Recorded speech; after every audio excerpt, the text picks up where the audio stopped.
Allez-y. Mesdames et messieurs, chers actionnaires, je suis très heureux de débuter l'Assemblée générale de McPhy. Celle-ci se tient à nouveau cette année dans des conditions particulières et je tiens à remercier vivement les actionnaires de leur participation préalable à distance. Sont présents à mes côtés à distanciel Monsieur Laurent Carme, directeur général, et Madame Émilie Macchio, directrice administrative et financière. Je remercie par ailleurs les membres du conseil d'administration qui assistent à cette assemblée par conférence téléphonique ou audiovisuelle. Je salue également la participation de commissaires aux comptes par conférence téléphonique, à savoir SARL Audit Eurex, représenté par Monsieur Philippe Truffier. L'AG se tient exceptionnellement à huis clos sans que les actionnaires soient présents, en raison notamment des mesures administratives limitant ou interdisant les déplacements ou les rassemblements collectifs pour des motifs sanitaires au vu de la pandémie de Covid-19. Aux fins de constitution du bureau, j'ai appelé aux fonctions de scrutateur sur délégation de conseil d'administration les actionnaires suivants: la société BPI France Investissement, représentée par Madame Laure Michel, ainsi que la société Technip Énergie BV, représentée par Monsieur Jean-Marc Aubry. Laure Michel et Jean-Marc, c'est-vous les fonctions de scrutateur? Oui, oui. Pas de problème.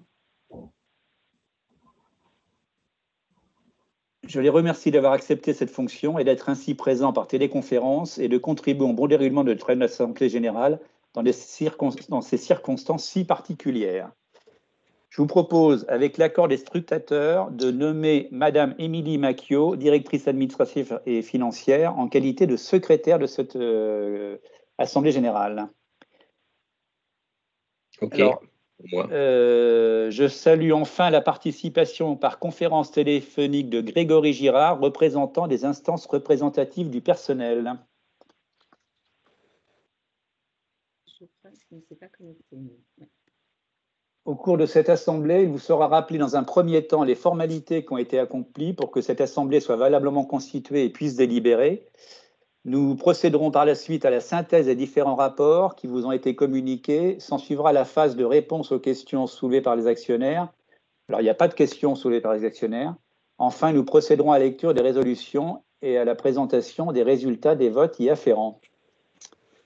Vous êtes réunis en assemblée générale ordinaire et extraordinaire à la suite de la convocation qui a été adressée aux actionnaires nominatifs par lettre individuelle le 31 mai 2021 et aux avis de réunion et de convocation publiés au BALO, respectivement le 10 mai 2021 et le 31 mai 2021, ainsi que dans le journal de Le Dauphiné libéré du 31 mai 2021.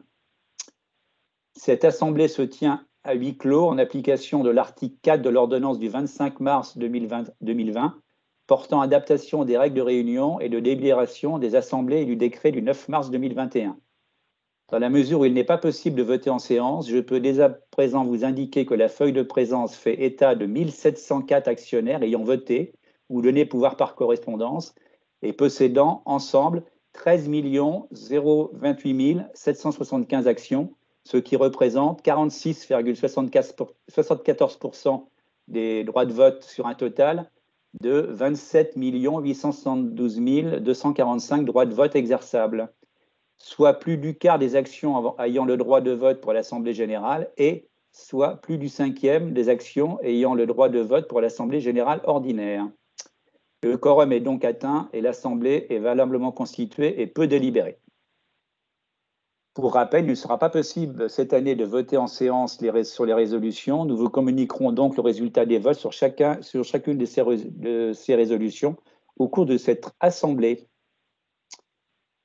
Alors, les rapports du conseil d'administration et des commissaires aux comptes, le texte des résolutions ainsi que les autres documents et renseignements visés par la loi ont été mis à la disposition des actionnaires conformément aux délais et modalités légales et réglementaires.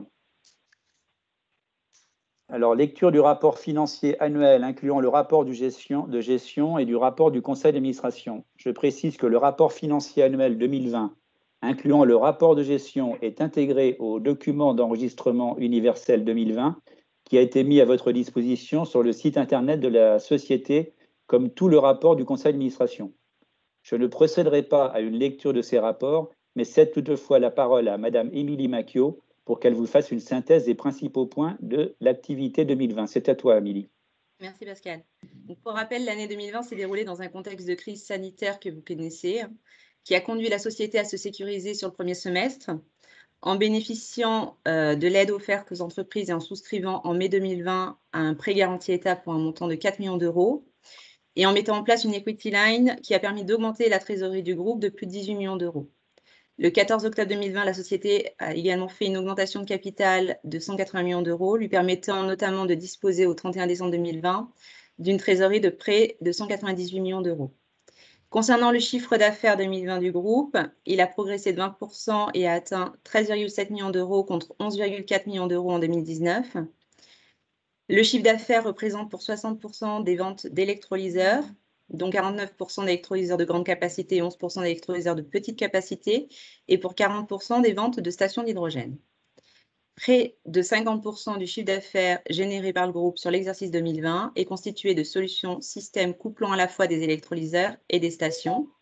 Le groupe a enregistré sur 2020 des produits, des activités courantes à hauteur de 14,6 millions d'euros, en légère baisse de 5% par rapport à 2019, qui s'explique principalement par le fait qu'un abandon de remboursement de la dette pour un montant de 3 millions d'euros dans le cadre du projet Pushy avait été comptabilisé sur l'exercice précédent en subvention.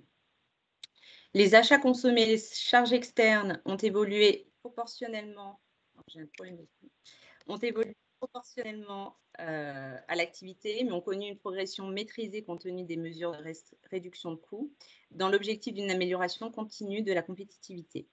Le groupe McPhy a par ailleurs donc poursuivi son effort en recherche et innovation avec un montant identique à celui de 2019, à savoir 2,5 millions d'euros dans ce domaine. Le groupe a enregistré 23 millions de commandes fermes sur l'exercice, en hausse de 75% par rapport à 2019. Et le backlog, c'est-à-dire le chiffre d'affaires restant à comptabiliser sur des commandes fermes, s'est établi à 15,2 millions d'euros au 31 décembre 2020. Comme annoncé le 15 juin et en dépit d'un marché qui reste très porteur, nous constatons des retards dans l'exécution des projets ainsi que des retards dans les prises de commandes fermes et anticipons de ce fait une croissance qui pourrait être limitée du chiffre d'affaires sur l'ensemble de l'exercice 2021. En revanche, nous réitérons notre confiance dans les perspectives de croissance à moyen et long terme de nos marchés et nous restons focalisés sur l'industrialisation de nos capacités de production et l'accélération de nos développements technologiques dans l'hydrogène zéro carbone. Merci, Émilie. J'invite à présent M. Philippe Truffier, commissaire aux comptes de la société, à faire un résumé de ses observations figurant dans les rapports soumis à la présente Assemblée générale. Philippe Truffier, vous avez la parole. Merci bien. Vous m'entendez? Oui. Parfait. Donc, en fait, on a plusieurs rapports qui ont été émis par le Collège des commissaires aux comptes que je représente aujourd'hui. Le premier, c'est celui sur les comptes annuels. Donc, bien entendu, je ne vais pas, comme Monsieur le Président, faire une lecture intégrale. Je vais juste vous donner la conclusion, qui est une certification pure et simple des comptes annuels au titre de l'exercice 2020. Nous avons ensuite le rapport sur les comptes consolidés, toujours au titre du même exercice, pour lesquels nous avons émis la même conclusion, c'est-à-dire une certification pure et simple de ces comptes.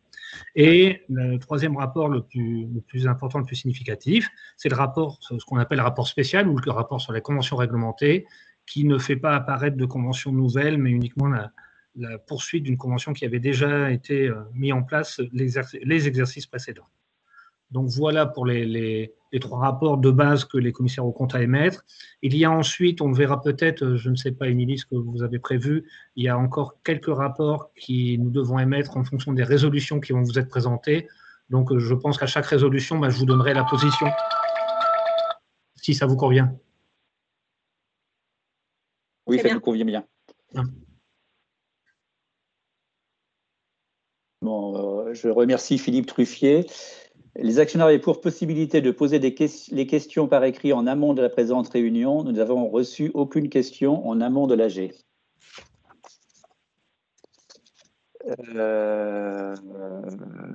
Alors, je constate qu'il n'y a pas d'autres questions. En ma qualité du président de la présente Assemblée générale, je vais vous lire les résolutions et le résultat des votes de résolution. Cette assemblée se tenant exceptionnellement à huis clos, nous remercions les actionnaires ayant voté à distance préalablement à cette assemblée. Je vais donc vous présenter chacune de ces résolutions et le résultat des votes. Je vous rappelle les règles de majorité. Les décisions ordinaires doivent être adoptées à la majorité simple des voix des actionnaires ayant voté par correspondance. Et les décisions extraordinaires doivent être adoptées à la majorité de 2/3 des actionnaires ayant voté par correspondance. À titre ordinaire, la première résolution porte sur l'approbation des comptes annuels de l'exercice clos le 31 décembre 2020. La résolution est adoptée à la majorité de 97,39%. La seconde résolution porte sur l'affectation du résultat de l'exercice clos le 31 décembre 2020. La résolution est adoptée à la majorité de 99,72%. La troisième résolution porte sur l'imputation des pertes antérieures sur le poste prime d'émission. La résolution est adoptée à la majorité de 99,71%. La quatrième résolution porte sur l'approbation des comptes consolidés de l'exercice clos le 31 décembre 2020. La résolution est adoptée à la majorité de 97,38%. La cinquième résolution porte sur l'approbation des conventions conclues en application de l'article L225-38 du Code du commerce. La résolution est adoptée à la majorité de 93,62%. La sixième résolution porte sur l'approbation des informations mentionnées au -1 de l'article L22-10-9 du Code du commerce relative à la rémunération totale et aux avantages de toute nature versés au cours ou attribués au titre de l'exercice clos le 31 décembre 2020 aux mandataires sociaux. La résolution est adoptée à la majorité de 89,52%. La septième résolution porte sur l'approbation des éléments fixes, variables et exceptionnels composant la rémunération totale et les avantages de toute nature versés au cours ou attribués au titre de l'exercice clos le 31 décembre 2020 au président du conseil d'administration de la société, c'est-à-dire moi, mentionné à l'article L22-10-9 du Code du commerce. La résolution est adoptée à la majorité de 99,47%.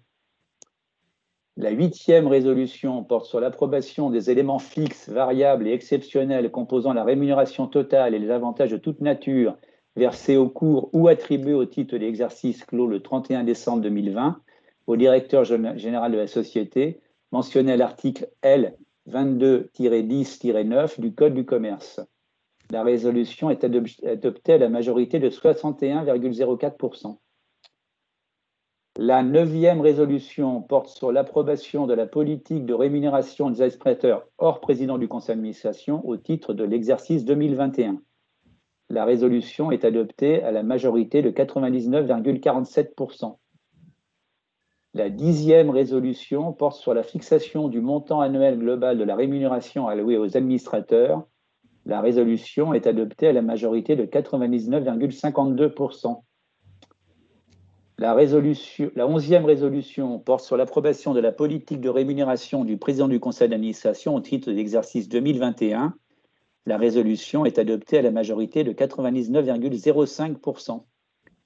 La 12e résolution porte sur l'approbation de la politique de rémunération du directeur général au titre de l'exercice 2021. La résolution est adoptée à la majorité de 61,76%. À titre extraordinaire, la 13e résolution porte sur la modification de l'article 14 des statuts de la société relatif à la durée des mandats des administrateurs. La résolution est adoptée à la majorité de 98,96%. À titre ordinaire, la 14e résolution porte sur le renouvellement du mandat de M. Pascal Mauberger pour une durée d'1 an. La résolution est adoptée à la majorité de 77,38%. Je remercie la confiance des actionnaires. La 15e résolution porte sur le renouvellement du mandat de BBI France Investissement pour une durée de 3 ans. La résolution est adoptée à la majorité de 83,69%. La 16e résolution porte sur le renouvellement du mandat d'EDF Plus Croissance Holding pour une durée de 3 ans. La résolution est adoptée à la majorité de 71,97%. La 17e résolution porte sur le renouvellement du mandat de Madame Emmanuelle Salès pour une durée de 3 ans. La résolution est adoptée à la majorité de 85,64%. La 18e résolution porte sur le renouvellement du mandat de Monsieur Léopold de Midler pour une durée d'1 an. La résolution est adoptée à la majorité de 99,69%. La 19e résolution porte sur le renouvellement du mandat de Monsieur Luc Poyer pour une durée de 3 ans. La résolution est adoptée à la majorité de 86,55%. La 20e résolution porte sur le renouvellement du mandat de Madame Éléonore Joder pour une durée de 3 ans. La résolution est adoptée à la majorité de 98,80%. La 21e résolution porte sur le renouvellement du mandat de Madame Myriam Mestroni pour une durée de 2 ans. La résolution est adoptée à la majorité de 88,30%. À titre extraordinaire, la 22e résolution porte sur la délégation de compétences à l'effet de réduire le capital social par annulation des actions autodétenues dans le cadre des dispositions de l'article L. 22-10-62 du Code du commerce, pouvoir au conseil d'administration. La résolution est adoptée à la majorité de 94,05%. Philippe, est-ce que vous voulez intervenir sur la résolution par résolution? Je vais laisser, comme elles se succèdent toutes, à la fin de… Synthèse? Oui, je ferai une synthèse de toutes. Merci, Émilie. Alors, la 23e résolution porte sur la délégation de compétences à l'effet de procéder à l'émission d'actions, titres ou valeurs mobilières avec maintien du droit du préférentiel de souscription. La résolution est adoptée à la majorité de 99,62%. La 24e résolution porte sur la délégation de compétences à l'effet de procéder à l'émission d'actions, titres ou valeurs mobilières sans droit préférentiel de souscription par offre au public. La résolution est rejetée à 36,21%. La 25e résolution porte sur la délégation de compétences au conseil d'administration en vue d'augmenter le capital social par émission d'actions avec suppression du droit préférentiel de souscription au profit de catégories de personnes répondant à des caractéristiques déterminées, conformément aux dispositions de l'article L. 225-138 du Code du commerce. La résolution est rejetée à 38,29%. La 26e résolution porte sur la délégation de compétences à l'effet de décider l'augmentation du capital social par émission sans droit préférentiel de souscription d'actions ordinaires et ou de valeurs mobilières donnant accès au capital de la société et ou l'émission de valeurs mobilières donnant droit à l'attribution de titres de créance par placement privé visé à l'article L. 411-2 du Code monétaire et financier. La résolution est adoptée à la majorité de 88,21%. La 27e résolution porte sur l'autorisation à conférer en cas d'émission avec suppression du droit préférentiel de souscription des actionnaires de fixer, dans la limite de 10% du capital, le prix d'émission dans les conditions fixées par l'Assemblée générale. La résolution est rejetée à 44,52%. La 28e résolution porte sur la délégation de compétences à l'effet d'augmenter le nombre de titres à émettre en cas d'augmentation du capital avec ou sans droit préférentiel de souscription. La résolution est rejetée à 44,77%. La 29e résolution porte sur la délégation de compétences à l'effet d'émettre des actions ordinaires et ou valeurs mobilières donnant accès au capital de la société en vue de rémunérer des apports en nature consentis à la société et constitués de titres de capital ou valeurs mobilières donnant accès au capital de la société. La résolution est rejetée à 34,48%. La 30e résolution porte sur la délégation de compétences à conférer au conseil d'administration à l'effet d'émettre des actions ordinaires et des valeurs mobilières sans droit préférentiel de souscription des actionnaires en cas d'offre publique d'échange initiée par la société. La résolution est rejetée à 43,08%. La 31e résolution porte sur la délégation de compétences à conférer au conseil d'administration à l'effet de décider l'augmentation du capital social au profit des salariés et mandataires sociaux de la société ou des sociétés liées avec suppression du droit préférentiel de souscription des actionnaires au profit des adhérents à un plan d'épargne d'entreprise. La résolution est adoptée à la majorité de 98,83%. La 32e résolution porte sur la fixation du montant global des émissions susceptibles d'être réalisées en vertu des délégations susvisées. La résolution est adoptée à la majorité de 99,51%. La 33e résolution porte sur la délégation de compétences à conférer au conseil d'administration à l'effet de procéder à l'attribution gratuite d'actions existantes ou à émettre avec suppression du droit préférentiel de souscription des actionnaires au profit d'une catégorie de personnes.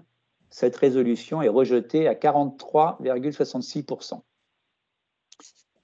La 34e résolution porte sur la délégation de compétences à l'effet de procéder à l'émission de bons de souscription de parts de créateurs d'entreprise dans les conditions prévues à l'article 163 bis G du Code général des impôts, avec suppression du droit préférentiel de souscription des actionnaires au profit d'une catégorie de personnes.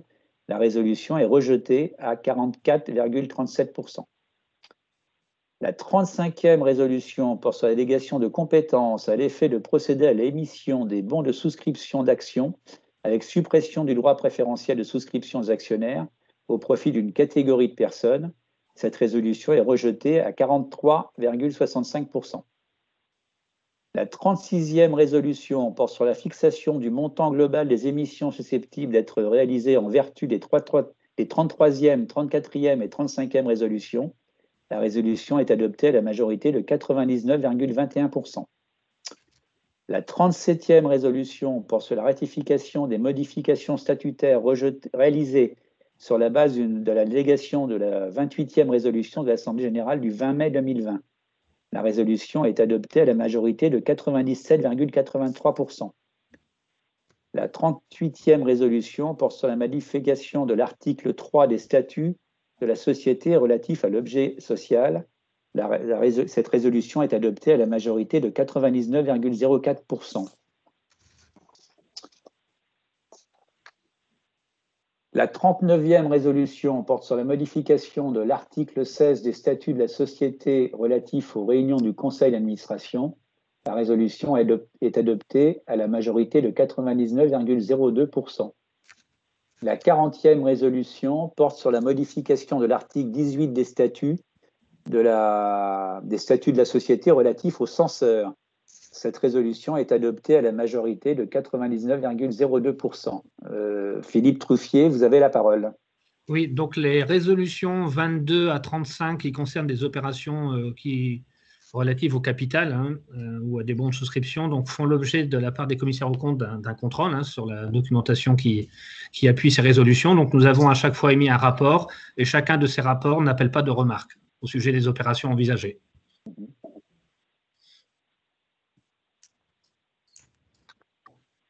À titre extraordinaire, la 41e résolution porte sur les pouvoirs pour formalité. Cette résolution est adoptée à la majorité de 99,64%. Mesdames, Messieurs, chers actionnaires, l'ordre du jour étant épuisé, je déclare la séance levée à 13h28. Mesdames, Messieurs, je vous remercie de votre présence et de votre confiance. Merci Pascal.